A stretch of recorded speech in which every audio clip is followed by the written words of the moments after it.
Yo, what's up guys, it's Talon, and I frequently get asked what the best role in Wild Rift to carry solo queue games in, or just carry games in general is, and my answer is always the same. It's always jungle. I've talked about it in the past, but I kind of wanted to make a video talking about it since we're playing a lot of jungle. So lately on my climb, if you guys don't know, I'm trying to get Sovereign on 5 accounts, solo queue, everyone playing a different role, and we're kind of grinding the jungle one right now. We're up to 85 marks, so we're pretty close to Sovereign. On our jungle account, which would be the first one that we get to Sovereign. We'll see how many we're able to get overall. But because of that, I kind of want to talk about the roles. So basically, the biggest reason that this role allows you to climb or just carry games so much harder is just simply the fact that you have way more agency. And ultimately, agency is one of the biggest things that you want as a solo queue player. You want the ability to make decisions. You want the ability to make plays. You want the ability to just do all these things and have access to gold. So like a support, for example, if you're playing an engaged support, can decide when we go in and whatnot, but you don't do a lot of damage yourself, so you kind of lack that carry potential. Other roles like ADC, for example, you have a lot of damage and 1v9 potential, but you don't have much agency. So you kind of want both the agency and the damage, you know, and the carry potential, the ability to farm. And jungle is the role that does that the best. If you know, you guys are wondering, mid lane's okay at this too, but jungle is definitely number one. So a couple other reasons is that it's really good for solo queue is that you get to choose who gets what. So what I mean by this is like, okay, say you have a really bad teammate who's playing super poorly, flaming your team, whatever, you don't have to gank him. Say you have a really strong lane that looks very gankable and very killable, you can gank them and play around them. So you get to play around your strong points and choose who gets the resources. So if we look at this game, for example, I don't actually have anyone who's good to gank. Ornn and Mundo, hard to kill. Vayne and Soraka, weak early game, and they lose lane to Caitlyn and Nautilus. So then why did I gank my Vayne Soraka? Well, my thought process in this game is I need to play then around the people who are the strongest scaling and who can do the most late game with gold. And so that's of course going to be a Vayne who's going to do a lot more with gold than an Ornn, and Ornn can kind of always be useful, whereas a Vayne can, you know, obviously fall very far behind and kind of be useless throughout the whole game. So even the fact that I had the ability to decide who gets the initial resources from my team means that I decide, again, a lot more, you know, in terms of how we're able to play the game. I have a lot more agency, a lot more control. Whereas, okay, the Nocturne kills my Ornn, I kill one of their dual lane opponents, or dual lane players, and give my dual lane a lot of gold. So it's like they have a Mundo getting ahead, we have a Vayne getting ahead. Of course, I get to make the more, you know, important decision that is a lot more valuable for us, and that leads to, obviously, a lot more value. I said value a lot. But then, okay, now I can look who else is overextended. Their mid laner is overextended, and what is their mid lane champion? Their mid lane champion is a champ that has low mobility, but very, very strong lane presence, which means if they end up over pushing like that Heimerdinger did, they're very easy to kill, and so then I'm able to prioritize that. And now already through 3 minutes into the game, I've gotten my scaling mid laner ahead and my scaling bot laner ahead, while ignoring my top lane because I know that the top lane does not really matter in the case of Ornn versus Mundo. And so again, just this understanding of the game where Nocturne is stronger clear speed than me, better ganking early with his ultimate. I mean, my champ is pretty good ganking too, so like they're both pretty good ganking, but he has better clear speed than me. And yet I'm able to get multiple different, you know, roles ahead and more important roles. So again, having that agency from jungle, we can see is extremely important. And all while I'm doing that, I'm farming very efficiently. Pretty much as soon as my camps are spawning, for the most part, I'm clearing them. So I'm able to decide who gets the resources, including myself, and obviously prioritize putting those resources on myself. And then I'm also able to do things like this, where, again, just understanding waves properly, having a good understanding of waves, I know that, okay, the wave is about to come. So, of course, Heimerdinger is going to look to walk forward. So because he looks to walk forward, I'm able to very easily help my teammate out here. And then in this case, we find the Nocturne to gank us, or we find the Nocturne ganking us, rather, and we're able to get the kill on him as well. And then Nautilus kind of tries to roam, which means that my dual lane get the lead there as well. So that's kind of nice that Nautilus roaming led to then their agency getting caught. I mean, obviously it's also their Caitlyn's fault for just getting caught for no reason. And so yeah, just a lot of impact again on the lanes that actually matter. And again, if you're a player who understands lanes well, understands the game well, you also will just be able to predict a lot of these things. Like again, Heimerdinger is usually pushed up pretty far in lane. Again, in this situation, Ornn and Mundo don't really need help. So understanding who's stronger, but also who does more with gold, who has better gank setup, all these things are all things I take into account. Again, like kind of the general thing I tell people when I'm coaching them is the main things you want to take into account when deciding who to gank is lane strength and volatility. So lane strength means who's the stronger laner. You want to path towards your stronger laners. Volatility means how likely they are to fight or get low health, or how easy they are to gank. So volatility is going to be things like melee champions like a Darius or whatever, they fight a lot, for example. Whereas champions like an Enchanter, like Vayne Soraka, they don't really fight much. And then you're also taking into account, again, how useful they are with gold, right? So Mundo, Ornn, not useful with gold. Vayne Soraka, very useful. And then understanding your win conditions as well. So once again, jungle, the role gets to decide on the win conditions very well. You get to be like, okay, these are the champs that actually matter that I need to play around, and you can kind of do that. So again, you can see how frequently I'm putting my resources into their duo lane, because I know that's where we're kind of going to get a lot more value and potentially be able to win. And so we're able to get a couple kills out of this gank and just put our team overall in a very good spot. Then we flash on the Heimerdinger and force out his flash afterwards as well. So you can just see, like, to them it feels like they're getting camped by me, but the reality is I've only ever ganked this duo lane or the mid lane when it's convenient.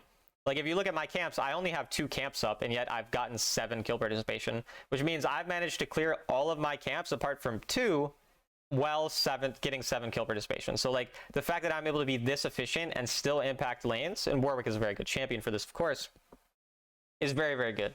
But Warwick isn't even, like, good clear speed. So they're playing a champion like Vi, you even have the better clear speed as well to be additionally efficient. But yeah, of course, this is a good early game. Not every early game I have 7 kill participation, but every early game I do pretty much clear my camps, like almost all of them, if not all of them. And that is, again, the things you can control. Like, this role is very consistent, which is also really good for solo queue. The fact that you can be extremely, extremely consistent in this role. You can always clear your camps efficiently. You can always have a good amount of farm every game. You're never in a position where you really need to be put that far behind, like, unless your teammates mega int or really unique circumstances occur. For the most part, you're going to almost always be good. And then here we're just able to one-shot the Nocturne there. And again, at this point, like, once you do get ahead as well, that's the other nice thing, is like, if you get a lead, it's really easy to kind of spread that lead throughout the map. And the main thing you're looking for, so like you can see even now, like, I'm putting the lead into the Ornn now, so even the Ornn's benefiting from my previous choices. But again, a lot of the things you're looking for then in the mid game, 6 minutes to 11 minutes, are largely turrets. So, like, big reason why I want to play around that is because there's a turret up and there's a turret I can take. If there's no turret there on the Ornn, I don't care about that lane as much, because does killing Mundo one time really do much to serve my greater purpose of winning? Not really, no. But does, again, you know, getting that entire turret do a lot? Yes, because it gives me a bunch of gold. And then also you get to understand when you can be a little bit more inefficient. So here, for example, as a Warwick, someone's this low, you can look to dive them, even though normally I would tell you to be efficient. So, like, why does it make sense to dive them? It's because this opportunity is not going to be there in 10 seconds. So I need to take advantage of these opportunities that then lead to, once again, another turret. So, like, the fact that this can lead to me getting a turret is just infinitely more valuable, and I'm able to force out some flashes here after. And again, because I'm strong, I have the additional agency. So I pretty much get to control where the fighting happens. You saw I chose for the fighting to happen topside, and that's because I wanted to happen topside because I'm strong at that point. It's around that top turret, whatever. I get to choose the fighting happening bot side when it happens because, again, there's like low health Caitlyn, there's a turret to take, and now boom, within the last minute and a half or so, I've taken both outer turrets. So that's really kind of, if I'm going to really generalize, my first 6 minutes, the early game, my main goal is to path towards my ideally stronger lane, but we also talked about volatility and how much they do with the gold, you know, that type of thing as well, but lane strength, volatility mainly. My main goal is to do that and get as much gold on myself as possible in the early game by farming efficiently and ganking when I see fit. Then 6 minutes, we choose the objective of our stronger laner. Whoever's doing better, whoever's stronger relative to their lane counterpart, for the most part, is going to be the lane I go to in terms of the objective. So if my dragon laner are much stronger, I'm going to do dragon. Herald if my Baron laner is much stronger. If both are stronger, Baron lane's usually a little, Herald's a little better, but for the most part, that's the case. And then again, the kind of goal in the mid game is get as much gold on yourself until the 11-minute mark when Baron spawns. And the easiest way to do that is usually to take these 2 outer turrets that you saw me play around. And then at this point, we're just, you know, we see some angles to fight. Sometimes we'll take some fights. Of course, like this, you know, Heimerdinger was caught out. We caught out the Nocturne after they chased down my teammate. And again, that's just why this role is so impactful, is because of all that agency, all that control. I get to dictate where everyone does what. Whereas if you're the Baron laner, if you're the ADC, you have to do what the jungle tells you. Like, not literally, like, you can still have agency in other roles. But what I mean by this is, like, If I'm a Baron laner and I know their jungler is pathing towards me and my jungler is pathing away from me, even if my jungler should be pathing towards me, I have to play scared and I have to play safe and I have to be aware of the jungle pathing. And so the difference is the rest of the lanes, their gameplay needs to revolve around jungle. Meanwhile, you don't have to revolve your gameplay around anyone as the jungler. You get to decide a lot of this. So even if you're not a jungle player and you're watching this video, you can take away from this that you need to understand jungle really well in order to shape your gameplay around jungle for the most part. Whereas again, like even here, my teammates are fighting or like are, you know, pushed up with pretty low agency around a side of the map where there's no objective spawning.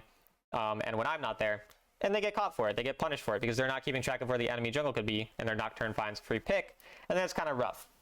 So here at this point, I'm only looking to see if like maybe I can find a pick if the enemy are being silly, but I'm not like looking for anything crazy. There's a dragon here. I don't care about the dragon. I just care about making sure my team can possibly win the fight if there is a fight, but I don't have to fight. I'm only going to fight if I see an angle. Luckily, I did see an angle because the Caitlyn, since I'm so fed, let me one-shot her. So normally you don't really want to fight when your teammates are, you know, dead. Like this is not necessarily, if I'm say coaching someone, something I would recommend them to do. I wouldn't say that you need to look for this play I looked for here. But when you have, you know, like enough awareness, you can kind of be like, okay, maybe I can find a pick here, get out quickly if you have a good understanding of your champion, whatever. But it was definitely a little risky by me. I want to make that clear because if I did get caught, we lose Baron. However, because I knew their enemy Heimerdinger was topside, I knew that Nocturne, you know, had used ult recently, and Caitlyn obviously gets one shot by me because of how fed I am, and my champion has a lot of ways to escape. I thought it's a worthy risk, or a worthwhile risk, but it definitely was a risk, like a, you know, and I want to make that clear as well. But then at this point, nothing too complicated. Now that we're at the 11-minute mark, so I kind of explained to you guys most of the things that happened pre-11 minutes. Now that we're at the 11-minute mark, we're prioritizing the Baron, so I'm hovering around the Baron side of the map now instead of the dragon. And then at this point, we do get caught. So a little greedy by me, but overall, I think Vayne shows up, and it's not bad. Like the outcome ends up being pretty fine because I think the Vayne kind of kills a couple. Frankly, was greedy of me though. I didn't necessarily need to go in there. I should have been a bit more patient rather than trying to force that steal and whatnot. And that was greedy, but luckily, teammates do all right there. And the good thing though too is like you can see a lot of these decisions as well, like my greed and whatnot. Those are things to improve on that you don't always get to make those decisions as another lane. You do sometimes. I want to make it very clear. I'm not literally saying that you can only play jungle to climb. You guys have seen me climb with 60% plus win rate to challenger. Solo queue on like every role. At this one I have 2 accounts that are like 50 something marks. The rest are challenger. And obviously in the past I've climbed on all roles. So you can climb on everything. I want to make that very clear. But you don't get the same like level of decision making with jungle, where if I make a mistake on jungle, that can a lot of times lose us the game, which means if I'm not making those mistakes, I'm giving myself a bunch of chances to win the game relative to the enemy jungler's gameplay. Like if they're not as aware or not playing as well as me, it's a lot easier for the better jungler to win a lot of games. Now as a jungler, sometimes you do lose a game because you just have 3 losing lanes. Like you're not going to go 100% win rate if you play perfectly. You're still going to lose games. Like you're never going to be able to completely stop, you know, losing games. Like that's just not realistic. But yeah, there's that. The enemy Nocturne goes in, so we just group with our team and we pick him off as soon as he goes in. And at this point now we're just playing Warwick. Like the difference between a lot of the early game was just like, oh, make proper decisions, do whatever.